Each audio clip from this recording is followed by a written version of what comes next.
Look at this guy. Dog owners know how great they can be for mental health. Even if you're not a pet parent, you can still get those positive benefits from therapy dogs. We followed some cute and hard-working hounds to a therapy visit. Let's take a look.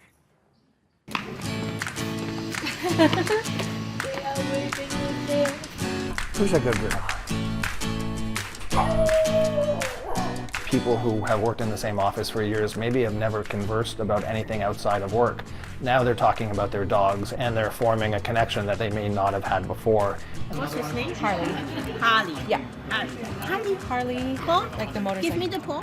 Good boy. We bring trained, vetted, owner-owned dogs to corporate environments, private environments, basically to provide an element of wellness and address mental health.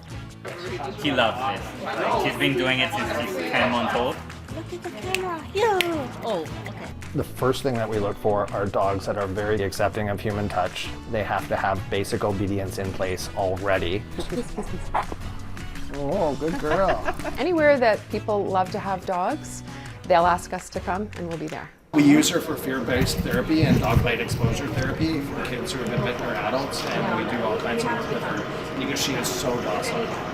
As a passion project that was never meant to be this size of a company, we are so proud of the work that our handlers and our teams do. We started with 3 teams and we thought it would just be something for fun, but we recognized the niche in the market and the demand for people to have therapy dogs in their workplace.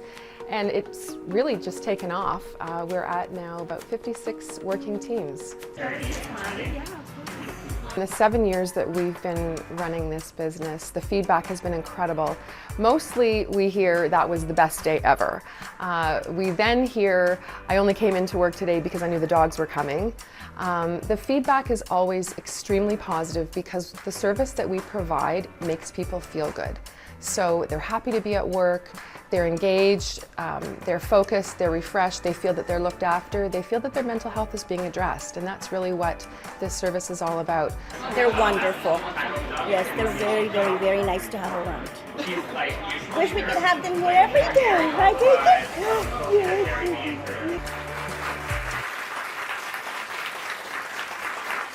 I missed that whole thing because Bobo's with me, and this is like just staring at each other. Joining us to chat about the power that pets have on our mental health, our peak performance and mindset coach, Hina Khan. Hi, Hina. We've also got Jane and Rodney of Corporate Canine Therapy. Thanks for coming. Thank you. All right, Jane, you will recognize. Jane has been modeling on Cityline for years and also at TSC, right? We used to hang out together there as well. So let's talk about these furry friends that are so popular in the audience today. Who have you brought with us today? Okay, so we've brought Bobo. He's a teddy bear Pomeranian, owned and handled by Sandy. He is a rescue and he's 5 pounds of complete joy. We have Champ, a Nova Scotia duck-toiling retriever, owned and handled by Steve. Doongi, one of the most impeccably trained Siberian Huskies, owned and handled by Michelle. Mare, a white sheepdog and rescue from the Dominican Republic, with her owner-handler Renee.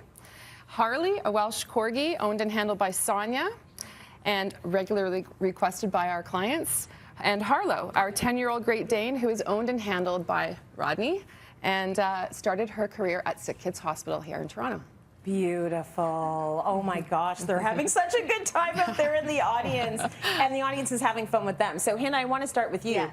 You're a dog lover. We both have our dogs. We're both in love with our dogs. You did not start like that. No, I didn't. Tell us about that. Well, I didn't grow up with dogs. Yeah. Culturally, it wasn't something that we had. I mean, the idea of dogs laying on the couch, Yeah. sleeping in your bed, Yeah. you're picking up its poop. I mean, this was foreign in our family. Yeah. And also, when I would hear people talk about their dogs, like, oh, I got to get home for the dog this, the dog that. I was like, what is wrong? And then I got a dog. Tracy, I got the dog. Yep. And then it all changed.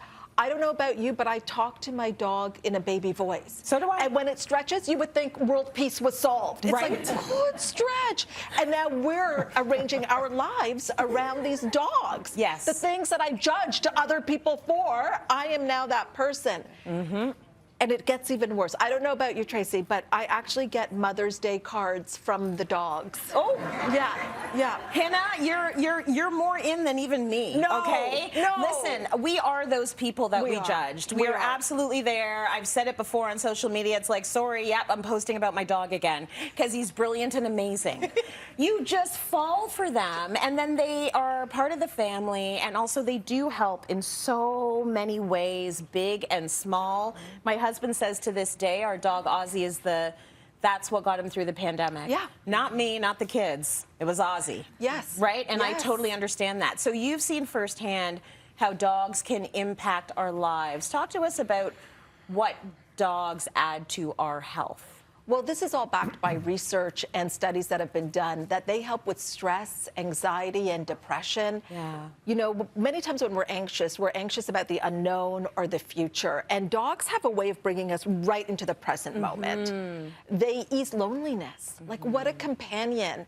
And they change the energy in a home. Like, when you come home and your dog greets you, that enhances your mood. Yeah. And they create structure, a routine, a purpose. Yes. 3.7 million dogs and cats were brought into Canadian homes in 2020. And what was happening in 2020? Oh, yeah, we had a pandemic. We had a pandemic. Yeah. A lot of people were feeling lonely, and they brought animals into their homes.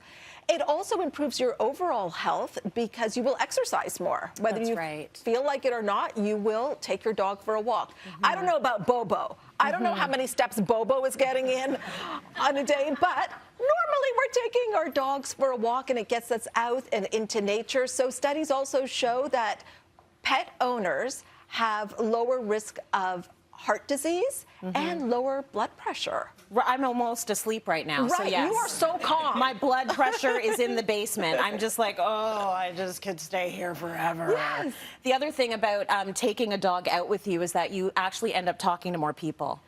Right? Absolutely. So it's a great, I always say to people, if you're single, get a dog. Yes, Like, yes. you're going to meet people out there with the dog. People are going to talk to you with that dog, right? They talk to you, they smile, they stop you, Yeah. they want to tell you how cute your dog is. Yes. Yes. Bobo would be an everything magnet. I would bring Bobo to a Yes. job interview.